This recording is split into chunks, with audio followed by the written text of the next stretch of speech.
Tem uma pergunta aqui. Eu já tomei vários tipos de vitamina D e estou sempre com ela baixa. Tenho asma grave e o médico pneumologista disse que é importante para fazer uso dela caso tenha deficiência.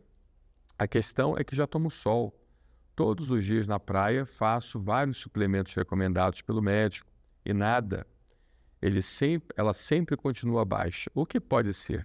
Então, entenda que a vitamina D nós temos duas formas de adquiri-la, né?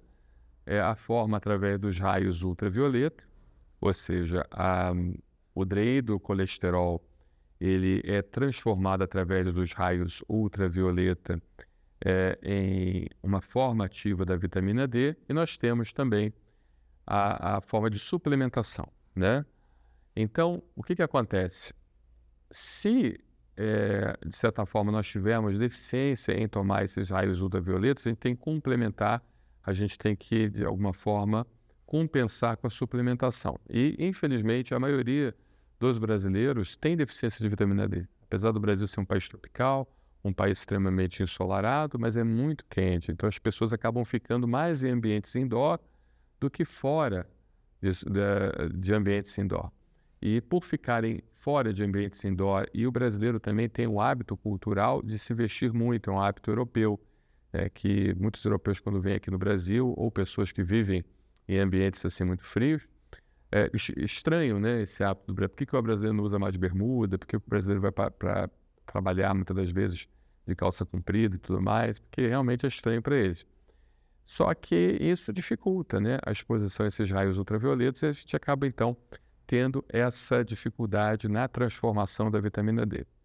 E lembrando que a vitamina D, para se tornar na sua forma ativa, que é o calcitriol, ela precisa passar por duas fases de metabolismo. O metabolismo hepático, ela precisa passar pelo fígado e ela também precisa passar pelo rim. Só a partir do momento que ela passar pelo fígado e depois passar pelo rim, é que ela vai se tornar na sua forma ativa. Então, muitas das vezes, quando o paciente, mesmo tomando sol, como é o caso desse paciente, mesmo fazendo uso de suplementação, não tem um aumento da forma ativa, forma efetiva da vitamina D, que é o calcitriol, esse paciente, por assim dizer, pode estar desenvolvendo algum problema hepático, né? Ou um problema hepático congênito, ele nasceu com a dificuldade de transformar esse metabólito da vitamina D no metabólito ativo, ou ele está realmente com algum problema secundário, né? Algum problema, o alcoolismo, algum quadro que realmente dificulta o funcionamento da citocromo P450. A citocromo P450 é uma enzima que existe no fígado que ela transforma medicamentos e transforma substâncias, incluindo a própria vitamina D, transformando a vitamina D na sua forma ativa, entende?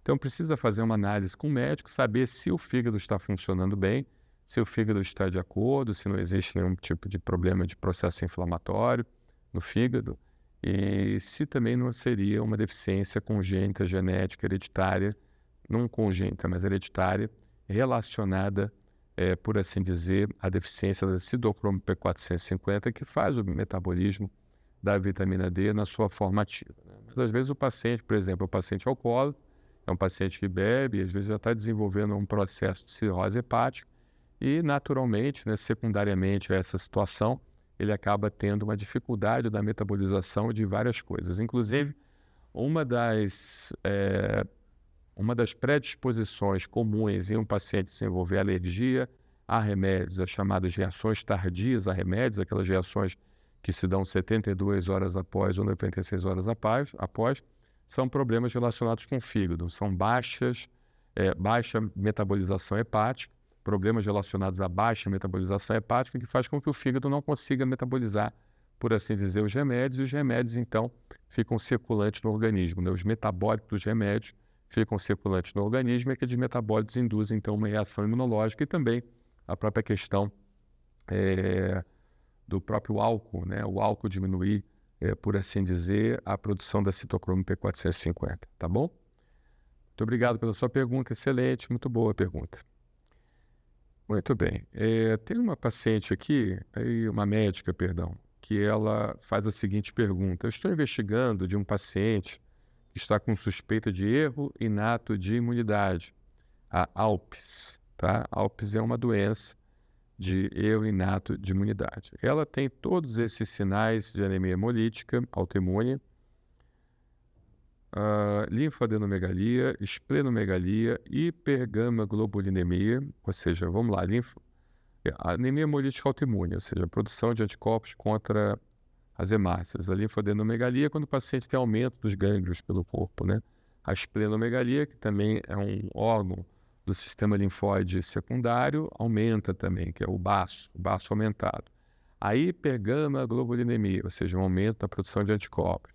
Elevação exagerada de vitamina B12, mas na investigação de citometria de fluxo não foi encontrado especificidade para o duplo negativo de linfócito T, CD4 e CD8. Será que existe alguma explicação para isso?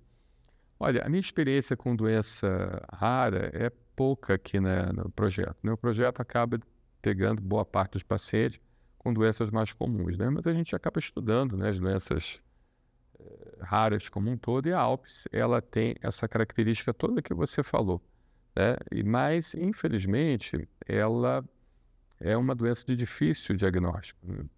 Um dos sinais clássicos da ALPS é quando o paciente vem com níveis altíssimos de vitamina B12.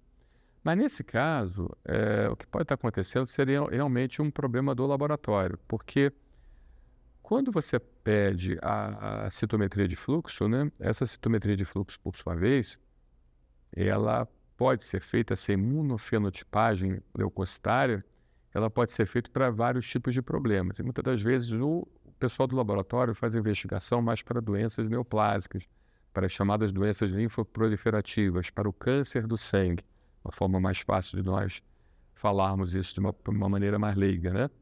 Então, o que nós precisamos realmente pedir, nesse caso, seria a identificação da expressão do linfócito TCD4 e CD8 que expressam o receptor alfa e beta, ok? E muitas das vezes, se a gente não determina, se a gente não especifica que a investigação de uma doença rara para erro inato de imunidade do tipo ALPS, né, que tem todas essas características, às vezes esse sangue vai para uma equipe que está mais acostumada a fazer a imunofenotipagem para doenças malignas, né? Então, acaba também pegando, né, os duplos negativos, principalmente o gama e delta, e no caso do gama e delta, ela está presente nessas doenças malignas. Então, a gente não consegue fazer o diagnóstico dos receptores alfa e beta, então não fecha o diagnóstico, ou pelo menos, não dá para fechar, mas pelo menos não dá uma linha de pensamento mais positiva para o diagnóstico de ALPS, porque a gente acaba não encontrando esses duplos negativos de receptores em linfócito TCD4 alfa e beta, e o pessoal do laboratório acaba fazendo, por assim dizer, para doenças malignas, linfoproliferativas, e acaba então fazendo mais para gama e delta, e isso confunde muito o diagnóstico. Então, a minha dica para a colega é que justamente você converse com o pessoal do laboratório, você explique adequadamente para que serviria essa imunofenotipagem leucocitária, e a partir dali eles vão direcionar então para a assessoria médica. A assessoria médica, por sua vez, vai orientar